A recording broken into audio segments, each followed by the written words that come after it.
ಆತ್ಮೀಯ ಸ್ನೇಹಿತರೆ, ಎಲ್ಲರಿಗೂ ಗೋಲ್ ಬೋರ್ಡ್ ನ್ಯೂಸ್ ಚಾನೆಲ್ಗೆ ಸ್ವಾಗತ. ಈ ಒಂದು ವಿಡಿಯೋದಲ್ಲಿ ಬೆಳೆ ಹಾನಿ ಪರಿಹಾರದ ಮೊತ್ತ ಬಿಡುಗಡೆಗೆ ಸಂಬಂಧಪಟ್ಟಂತಹ ಕೆಲವೊಂದಿಷ್ಟು ಬಿಗ್ ಅಪ್ಡೇಟ್ಗಳು ಲಭ್ಯವಾಗ್ತಾ ಇದಾವೆ ಸ್ನೇಹಿತರೆ. ಹೌದು ಸ್ನೇಹಿತರೆ, ಯಾರೆಲ್ಲ ಬೆಳೆ ಹಾನಿ ಪರಿಹಾರದ ಮೊತ್ತಕ್ಕಾಗಿ ವೇಟ್ ಮಾಡ್ತಾ ಇದ್ರ ಅಂತಹ ಒಂದು ರೈತರಿಗೆ ಸಂಬಂಧಪಟ್ಟಂತೆ ಕೆಲವೊಂದಿಷ್ಟು ಪ್ರಮುಖವಾದಂತಹ ಮಾಹಿತಿಗಳು ಲಭ್ಯವಾಗ್ತಾ ಇದಾವೆ. ಇದೀಗ ಅದಕ್ಕೆ ಸಂಬಂಧಪಟ್ಟಂತೆ ಬೆಳೆ ಹಾನಿ ಪರಿಹಾರದ ಮೊತ್ತ ಬಿಡುಗಡೆಗೆ ಸಂಬಂಧಪಟ್ಟಂತೆ ಮತ್ತೊಂದು ಸುತ್ತಿನ ಸಭೆ ಇವತ್ತು ನಡೆದು ಅದರಲ್ಲಿ ಕೆಲವೊಂದಿಷ್ಟು ಪ್ರಮುಖವಾದಂತಹ ನಿರ್ಧಾರಗಳನ್ನ ತೆಗೆದುಕೊಳ್ಳಲಾಗಿದೆ ಸ್ನೇಹಿತರೆ. ಹಾಗಾದ್ರೆ ಸರ್ಕಾರ ಬೆಳೆ ವಿಮೆ ಪರಿಹಾರದ ಮೊತ್ತ ಬಿಡುಗಡೆಗೆ ಸಂಬಂಧಪಟ್ಟಂತೆ ಏನೆಲ್ಲ ನಿರ್ಧಾರಗಳನ್ನ ತೆಗೆದುಕೊಂಡಿದೆ ಅದರ ಬಗ್ಗೆ ತಮಗೆ ಈ ಒಂದು ವಿಡಿಯೋದಲ್ಲಿ ಮಾಹಿತಿಯನ್ನ ತಿಳಿಸ್ತಾ ಹೋಗ್ತೀನಿ ಸ್ನೇಹಿತರೆ. ಯಾಕಂತ ಹೇಳಿದ್ರೆ ಏನು ರಾಜ್ಯದ ಮುಖ್ಯಮಂತ್ರಿ ಆಗಿರುವಂತಹ ಸಿಎಂ ಸಿದ್ದರಾಮಯ್ಯ ಅವರು ಕಳೆದ ಸುಮಾರು 3-4 ದಿನಗಳ ಹಿಂದೆ ಕಲಬುರಗಿಯಲ್ಲಿ ವೈಮಾನಿಕ ಸಮೀಕ್ಷೆಯನ್ನು ಮಾಡೋದ್ರ ಮೂಲಕ ಜಿಲ್ಲಾಧಿಕಾರಿ ನೇತೃತ್ವದಲ್ಲಿ ಏನು ಸಭೆ ಮಾಡಿದ್ರು ಸ್ನೇಹಿತರೆ. ಸೊ ಆ ಒಂದು ಸಭೆಯಲ್ಲಿ ಬೆಳೆ ಹಾನಿ ಪರಿಹಾರದ ಮೊತ್ತವನ್ನ ಜಂಟಿ ಸಮೀಕ್ಷೆ ಮುಗಿದ ತಕ್ಷಣವೇ ಬೆಳೆ ಹಾನಿ ಪರಿಹಾರದ ಮೊತ್ತವನ್ನ ರೈತರ ಖಾತೆಗಳಿಗೆ ಬಿಡುಗಡೆ ಮಾಡ್ತೀವಿ ಎಂಬುದರ ಬಗ್ಗೆ ಕೂಡ ಅವರು ಮಾಹಿತಿಯನ್ನು ಒದಗಿಸಿಕೊಟ್ಟಿದ್ರು. ಅದರ ಜೊತೆಗೆ NDRF ನಿಯಮದ ಜೊತೆಗೆ ಹೆಚ್ಚುವರಿಯಾಗಿ ಪ್ರತಿಯೊಂದು ಬೆಳೆಗಳಿಗೂ ಕೂಡ 8,500 ಹೆಚ್ಚುವರಿ ಮೊತ್ತವನ್ನ ನೀಡ್ತೇವೆ ಎಂಬುದರ ಬಗ್ಗೆ ಮಾಹಿತಿಯನ್ನು ಕೊಟ್ಟಿದ್ರು ಸ್ನೇಹಿತರೆ. ಸೊ ಅದಕ್ಕೆ ಸಂಬಂಧಪಟ್ಟಂತೆ ಮತ್ತೆ ಇವತ್ತು ಕೆಲವೊಂದಿಷ್ಟು ಪ್ರಮುಖವಾದಂತಹ ಚರ್ಚೆಯಲ್ಲಿ ಕೆಲವೊಂದಿಷ್ಟು ಪ್ರಮುಖ ನಿರ್ಧಾರವನ್ನ ತೆಗೆದುಕೊಂಡಿದ್ದಾರೆ ಸ್ನೇಹಿತರೆ. ಬೆಳೆ ಹಾನಿ ಪರಿಹಾರದ ಮೊತ್ತವನ್ನ ಬಿಡುಗಡೆಗೆ ಸಂಬಂಧಪಟ್ಟಂತೆ ಮತ್ತೊಂದಿಷ್ಟು ಮಹತ್ವದ ಬದಲಾವಣೆಯನ್ನ ಮಾಡಲಿಕ್ಕೆ ರಾಜ್ಯ ಸರ್ಕಾರ ಮುಂದಾಗಿದ್ದು, ಸೊ ಹಾಗಾದ್ರೆ ಏನೆಲ್ಲ ಬದಲಾವಣೆಗಳಾಗಿದ್ದಾವೆ, ಹಾಗಾದ್ರೆ ತಮಗೆ ಬೆಳೆ ಹಾನಿ ಪರಿಹಾರದ ಮೊತ್ತ ರೈತರ ಖಾತೆಗಳಿಗೆ ಯಾವಾಗ ಜಮಾ ಆಗುತ್ತೆ ಅದ್ರ ಬಗ್ಗೆ ಕೂಡ ತಮಗೆ ಕಂಪ್ಲೀಟ್ ಆದಂತಹ ಇನ್ಫಾರ್ಮೇಶನ್ ಅನ್ನ ಈ ಒಂದು ವಿಡಿಯೋದ ಮೂಲಕ ಮಾಹಿತಿಯನ್ನ ತಿಳಿಸ್ತಾ ಹೋಗ್ತೀನಿ ಸ್ನೇಹಿತರೆ. ವಿಡಿಯೋ ಕೂಡ ತಮಗೆ ಸಹಾಯ ಆಗುತ್ತೆ. ಸೊ ಆ ಕಾರಣಕ್ಕಾಗಿ ಪ್ರತಿಯೊಬ್ರು ಕೂಡ ತಾವು ಚಾನೆಲ್ ಅನ್ನ ಸಬ್ಸ್ಕ್ರೈಬ್ ಮಾಡ್ಕೊಂಡ್ರಿ ಸ್ನೇಹಿತರೆ. ಚಾನೆಲ್ ಅನ್ನ ಸಬ್ಸ್ಕ್ರೈಬ್ ಮಾಡ್ಕೊಂಡು ವಿಡಿಯೋನ ವೀಕ್ಷಣೆ ಮಾಡ್ರಿ ಸ್ನೇಹಿತರೆ. ಹಾಗಾದ್ರೆ ಬನ್ನಿ ಸ್ನೇಹಿತರೆ, ಇವತ್ತಿನ ಈ ಒಂದು ವಿಡಿಯೋನ ಪ್ರಾರಂಭಿಸೋಣ.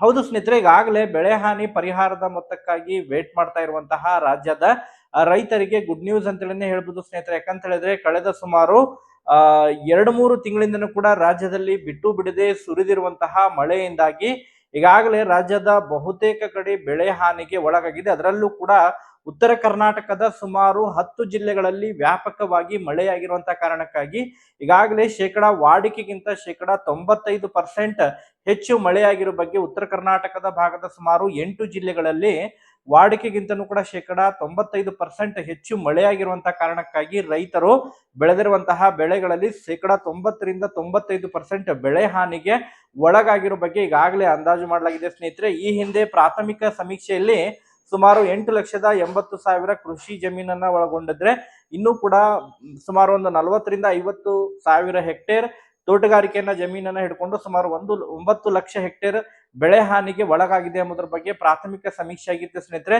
ಈಗಾಗಲೇ ಮತ್ತೊಂದು ಹಂತದ ಸಮೀಕ್ಷೆಯನ್ನ ಕೂಡ ಮಾಡಿದ್ದಾರೆ. ಸೊ ಆ ಒಂದು ಸಮೀಕ್ಷೆಯಲ್ಲಿ ಸುಮಾರು 10 ಲಕ್ಷ ಹೆಕ್ಟೇರ್ ಬೆಳೆ ಹಾನಿಗೆ ಒಳಗಾಗಿದೆ.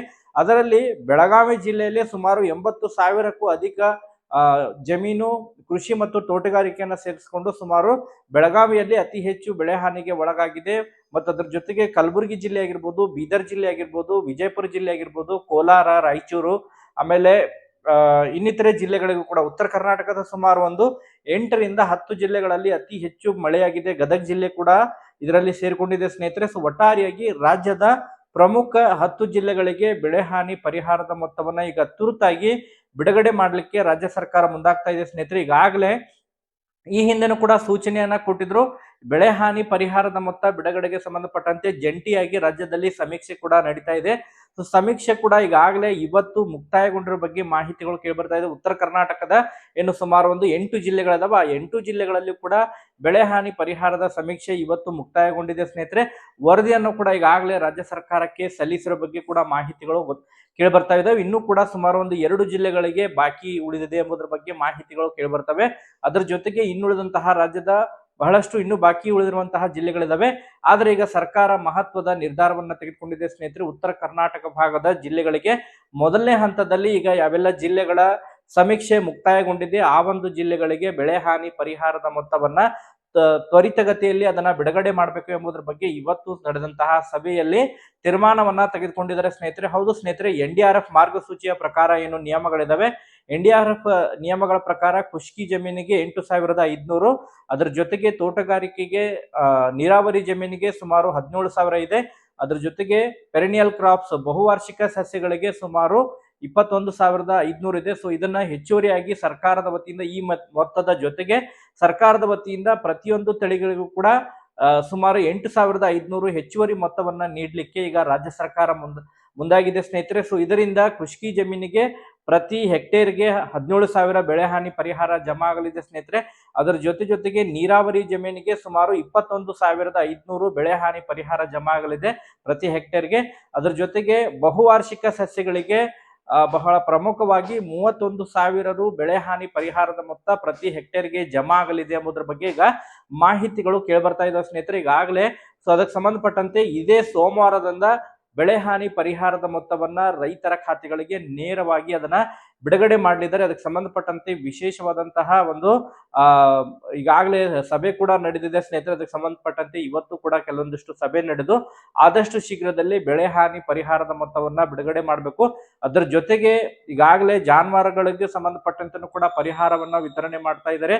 ಸೊ ಮನೆಗಳು ಹಾನಿಗೆ ಒಳಗಾದ್ರೆ ಅಂತವರಿಗೂ ಕೂಡ ಈಗ ಭಾಗಶಃ ಹಾನಿಗೆ ಒಳಗಾದ್ರೆ 50,000 ನೀಡ್ತಾ ಇದ್ರೆ, ಪೂರ್ಣ ಪ್ರಮಾಣದಲ್ಲಿ ಮನೆ ಹಾಳಾದ್ರೆ ಅದಕ್ಕೆ ಸುಮಾರು 1.5 ಲಕ್ಷವನ್ನ ನೀಡ್ತಾ ಇದ್ದಾರೆ ಮತ್ತು ಒಂದು ಹೊಸ ಮನೆ ನಿರ್ಮಾಣಕ್ಕೂ ಕೂಡ ಅವಕಾಶವನ್ನ ನೀಡಲಿದ್ದಾರೆ ಎಂಬುದರ ಬಗ್ಗೆ ಮಾಹಿತಿಗಳು ಕೂಡ ಕೇಳಿ ಬರ್ತಾ ಇದ್ದಾವೆ ಸ್ನೇಹಿತರೆ.